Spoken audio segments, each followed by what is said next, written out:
자, 두 번째 시간입니다. 자, 생활과가 두 번째 시간입니다. 여러분 이제 두 번째 시간 중에 우리가 첫 단원을 하고 있었죠. 그죠? 건강한 생활에 대해서 하고 있었습니다. 요 중에 네 개 중에 첫 번째 질병의 진단과 치료에 대해서 보고 있었던 두 번째 시간입니다. 요거는 저번 슬라이드에서도 보았죠. 그죠? 질병의 진단과 치료. 요게 그 메르스의 사진이라는 거. 꼭 코로나19와 같다고 쌤이 말했는데 여러분 기억하고 있는지 모르겠습니다. 자, 학습 목표를 다시 한번 더 읽어보도록 하겠습니다. 질병의 원인과 진단, 예방 접종의 방법을 설명할 수 있다. 질병의 치료, 위생, 진단 등의 관련된 과학 원리를 조사하고 설명할 수 있다. 오늘 이번 시간에는 요 두 번째 거를 위주로 여러분과 같이 이야기해 보도록 하겠습니다. 자, 먼저 질병은 어떻게 진단할까요? 우리는 눈을 감고 질병과 싸울 수 없습니다. 그래서 그렇다고 해서 질병이 눈에 보이진 않죠. 그러면 이걸 눈에 보이게 하기 위해서 여러 가지 방법이 있습니다. 제일 간단한 방법, 문진입니다. 의사가 환자에게 질문하여 질병의 진행 혹은 신체 부위의 이상 유무를 파악하는 겁니다. 이거는 아주 간단하게 우리가 갔을 때 콧물이 어떻게 나고 기침이 어떻게 해서 가슴이 답답해요, 콧물이 누래요, 뭐 이렇게 의사 선생님한테 말하죠. 이런 걸 문진이라고 합니다. 이거는 가장 고대 때부터 내려오던 질병을 진단하는 방법입니다. 자, 그리고 두 번째 촉진이라는 방법이 있습니다. 뭐냐면 환자의 몸을 직접 만져서 상태를 진단하는 겁니다. 그러니까 우리가 배를 눌렀을 때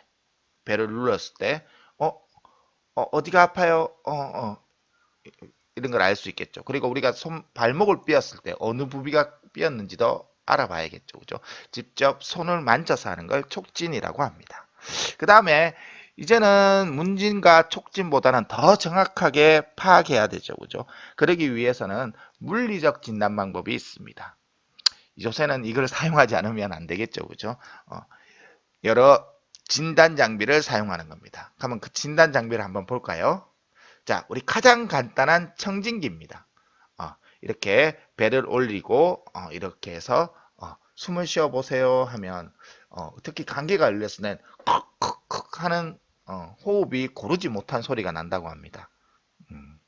그리고 두 번째는 내시경입니다. 내시경. 실제로 위내시경, 입으로 이렇게 작은 카메라가 달려있는 것을 넣어서 보는 거죠. 항문 내시경이라고 있습니다. 우리 대장 내시경을 하죠. 그죠? 대장 쪽으로 이렇게 해서 볼 수 있는 겁니다.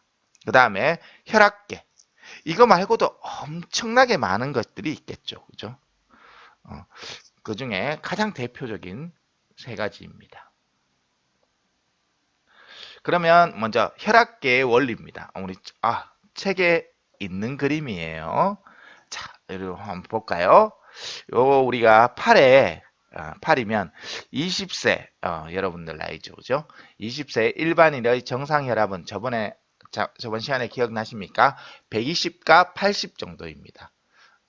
이 단위는 당연히 압력 단위겠죠. 미리미리 Hg. Hg는 참고로 수은이에요. 우리가 1기압은 760mm Hg. 그러니까 수은의 높이가 76cm. 그러니까 760mm 이렇게 되는 거죠.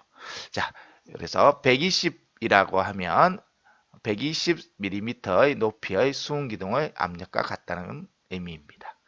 자, 그러면 여기에다가 이렇게 팔을 감쌀 수 있는 걸 대죠. 그죠? 그래서 여기에 공기를 계속 압축시켜주면, 공기를 넣어주면 이게 부풀어 오르면서 팔에 압력을 주는 거예요. 엄청 아파요, 생각보다. 그래서 동맥이 이렇게 다치게 됩니다. 한번 읽어보겠습니다. 혈압계는 팽창 가능한 고무띠가 기압계에 연결되어 있는 구조로서 동맥 혈압을 측정하는 겁니다. 당연히 정맥은 약해요. 동맥은 심장에서 바로 푹 이렇게 펌프로 보내지기 때문에 이 압력을 측정하는 겁니다.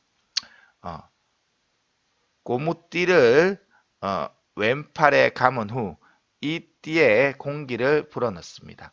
동맥의 혈압보다 높은 압력이 주어지면 혈관은 완전히 닫혀 혈액이 흐르지 않게 되겠죠. 이렇게 혈액이 흐르지 않게 됩니다. 자, 그러면 세 번째, 요거를 이제 살짝 떨어뜨려 주겠죠. 그죠? 띠의 압력이 120 이하로 이렇게 살짝 떨어뜨려 줍니다. 그리고 청진기를 통해서 두근, 두근, 두근 하는 거. 그러니까 1분에 몇 번 두근두근 하는 것도 측정할 수 있겠죠. 그죠? 자, 세 번째 여기 보면 그림과 같이 청진기로 소리를 들으면서 천천히 공기를 빼면 어느 순간에 동맥으로 혈액이 흐르기 시작하는 소리를 들을 수 있습니다. 이때가 바로 띠의 압력과 수축기 혈압이 같아지는 순간이므로 이때 기압계의 눈금을 읽으며 수축기 혈압이 측정되는 겁니다. 그러니까 우리가 120 수축기 혈압이 되겠죠. 그죠? 자, 그 다음에 네 번째 그림 보시면 여기 80 띠의 압력을 80 이하로 딱 떨어뜨리면 소리가 딱 멈추겠죠. 요때 소리가 멈출 때를 이제 최저혈압을 측정하는 겁니다. 네 번째 한번 읽어보겠습니다. 띠의 압력이 점점 낮아지면 혈액이 흐르는 소리가 들리지 않겠죠. 어느 정도 안 되면. 이는 동맥의 혈류가 외부 압력에 막히는 일이 없이 흐르는 것을 의미합니다. 이 시점에 압력계가 나타내는 값, 심장의 이완기 때 동맥에 남아있는 이완기 혈압에 해당합니다. 그래서 요 80이 되겠죠. 정상인 것 같으면. 자, 여러분들이 혹시나 이해하지 못했을까봐 쌤이 이렇게 간단한 것을 준비해 놨습니다. 오, 이게 말을 안 듣네요. 자, 한번 보겠습니다. 어허, 참 살짝 말을 안 듣고 있습니다. 조금만 기다려 주세요. 자, 됐습니다. 자, 한번 들어볼까요? 혈압계의 측정 원리. 혈압은 혈관 속을 흐르는 혈액의 압력을 말합니다.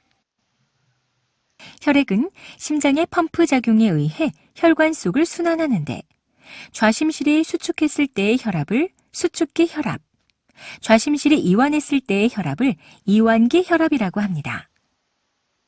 일반적으로 혈압은 상완동맥 부위에 압력계가 장착된 커프를 감은 다음 팔 오금 부위에 청진기를 댄 상태에서 측정합니다. 의료진은 펌프로 공기를 주입, 커프 내부의 압력을 높여서 혈류를 완전히 멈추게 한 다음 서서히 압력을 낮추면서 청진기로 박동음을 듣습니다. 커프 내부의 압력이 수축기 혈압보다 높을 때에는 혈류가 흐르지 않기 때문에 아무 소리도 들리지 않습니다.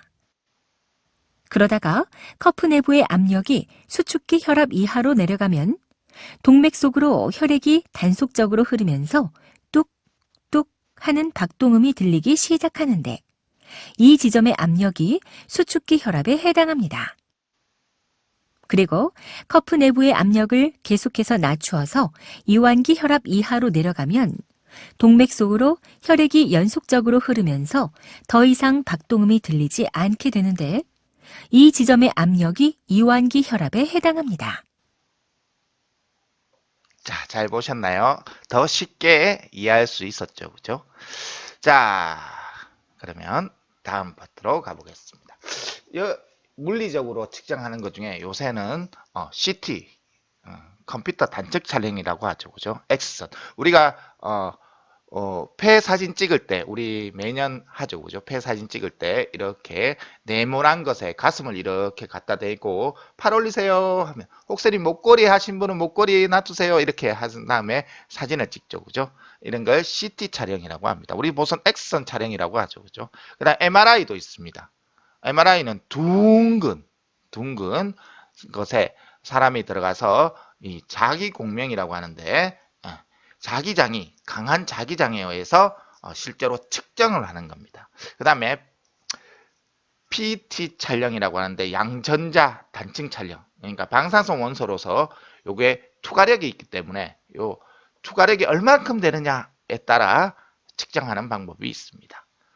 자, 먼저 우리가 가장 알기 쉬운 양전자를 방출하는 우리 사진 속에 있습니다. 양전자 방출 PET라고 하죠, 그죠? 단층 촬영입니다. 자, 양성자를 방출하는 동위원소가 붙은 방사능 의약품을 체내에 주입합니다. 우리가 여기에 주입한다고 하면 방사선 의약품이 신체의 생화학적 기능적 변화로 체내 특정 부위에 축적됩니다.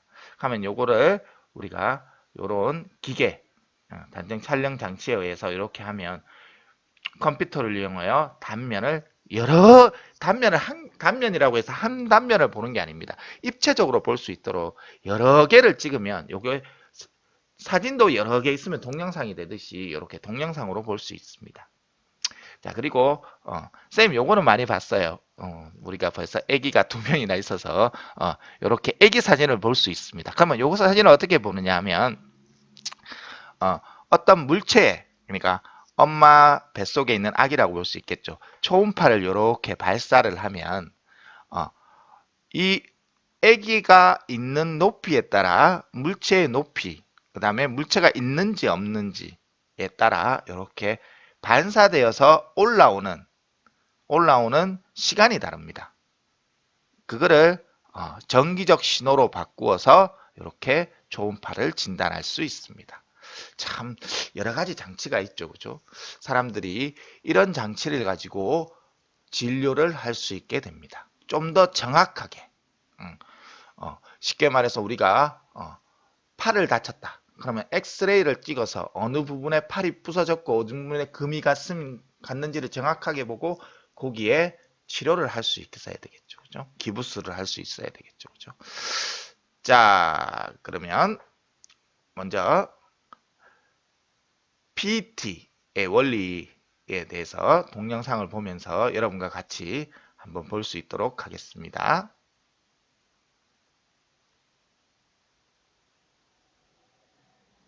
동영상을 재생할 수 없대요. 슬퍼요.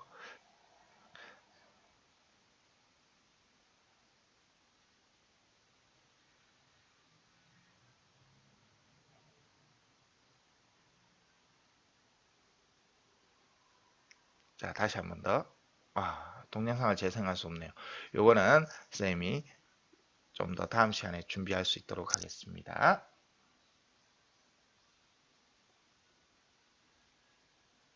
다시 한 번 더 줘.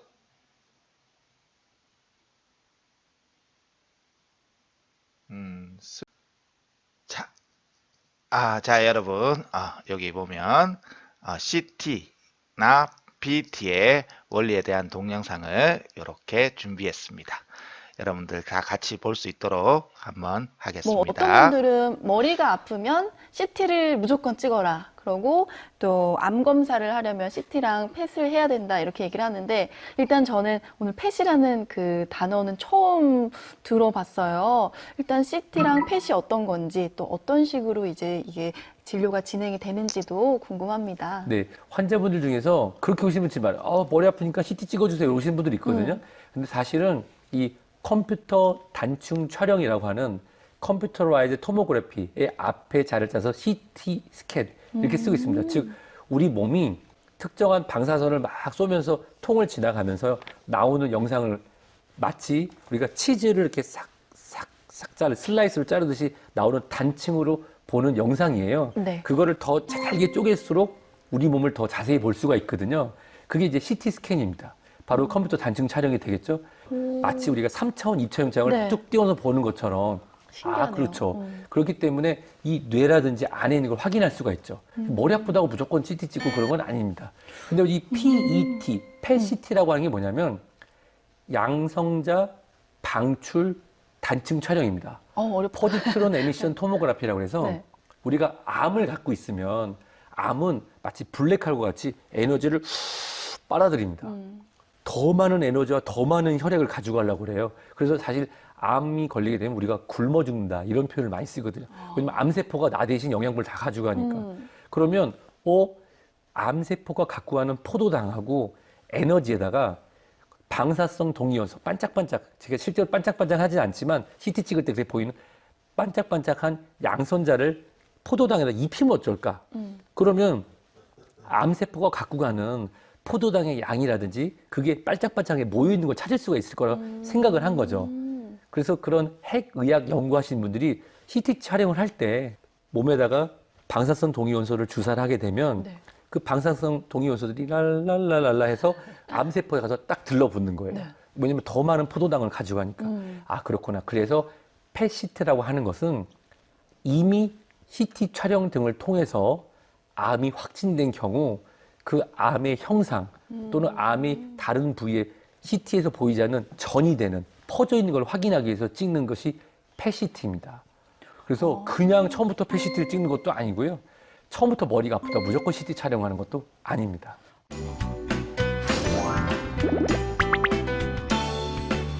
잘 보셨죠, 여러분?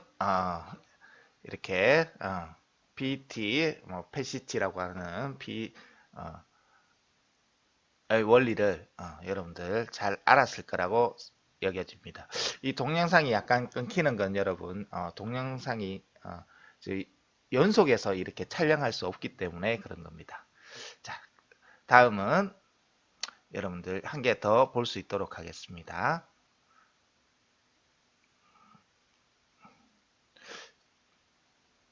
자, 이번에는 MRI 영상 MRI에 대해서 한번 보도록 하겠습니다. 우리 몸에 이상이 생기면 다양한 의료 영상 기기를 통해 검사를 받습니다. 엑스레이, CT, 펫, 초음파, MRI 등 제법 귀에 익숙한 검사들이 많은데요. 검사 종류에 따라 원리는 매우 다양한데 엑스레이, CT, 초음파 검사법들은 몸에 특정 에너지를 투과시켜서 영상을 얻는 방식이고 반면에 MRI는 자석에 의해 발생한 자기장과 고주파를 이용해 영상을 얻게 되는데요. 다른 검사에 비해 그 원리가 매우 독특한 MRI에 대해 자세히 알아보겠습니다. 우리 몸에 자기장을 가하면 세포를 이루는 수많은 원자핵들이 자기장을 따라 한 방향으로 정렬됩니다. 이때 원자핵을 공명시키는 고주파를 가하면 일제히 90도로 누워서 회전 운동을 하는데요. 이것을 핵자기공명 현상이라고 합니다. 핵자기공명 현상은 홀수 양전자를 가진 입자들만 반응하는데 우리 몸속에 수소, 탄소, 나트륨 등이 대표적입니다. 그 중에서도 몸의 70%를 차지하는 체내 수분의 구성 성분인 수소가 가장 양이 많기 때문에 MRI 영상을 얻는 데에 주로 활용됩니다. MRI 검사를 하면 지름이 50에서 60cm 정도 되는 둥근 통 속에 들어가게 되는데요. 이 둥근 통 안에는 정자장과 경사자장을 발생시키는 커다란 코일이 들어 있습니다. 정자장은 우리 몸의 수소를 정렬시키는 역할을 하며 경사자장은 인체 부위에 따라 자기장의 세기를 달리해서 검사한 부위가 어디인지 위치 정보를 알 수 있게 해줍니다. 환자가 검사대에 누우면 이상이 있는 부위를 감싸는 갑옷같이 생긴 코일을 착용하게 되는데요.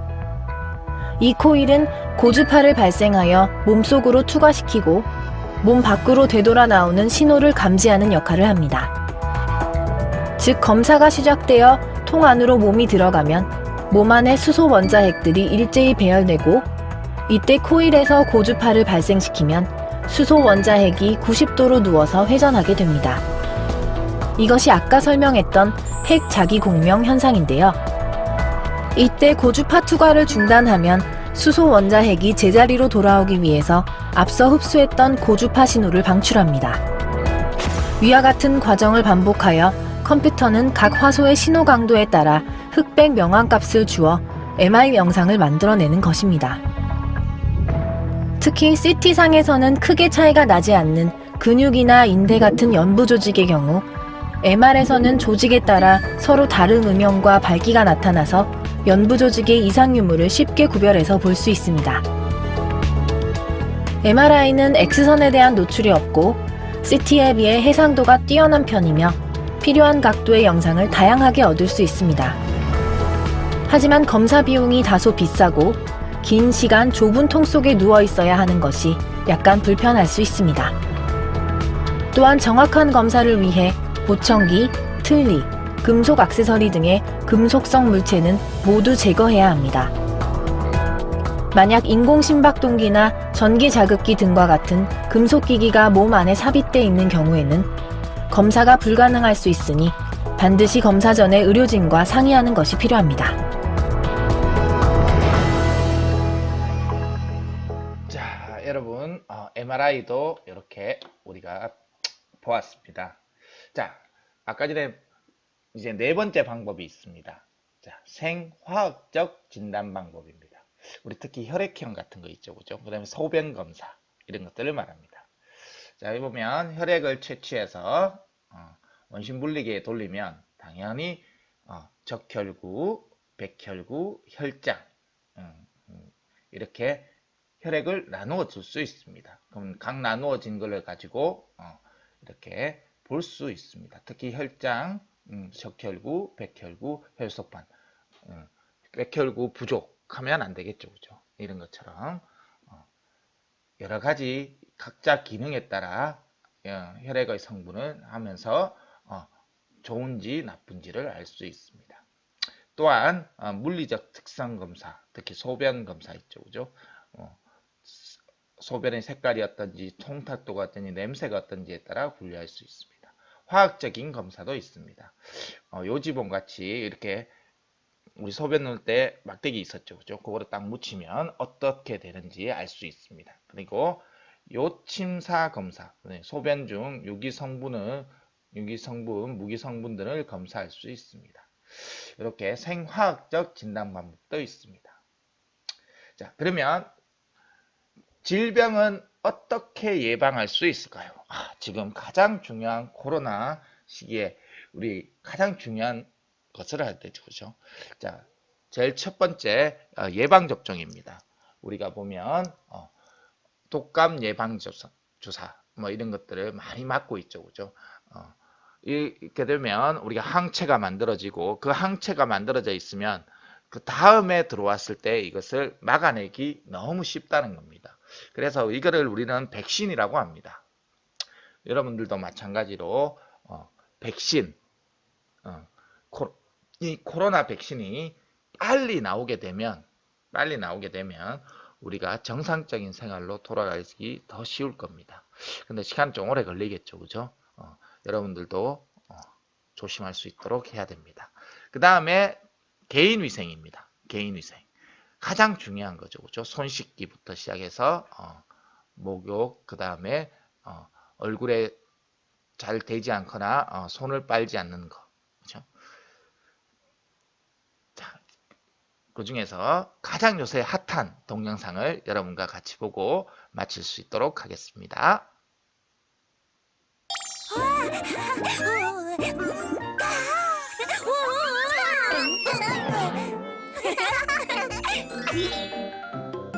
거기 핑크퐁.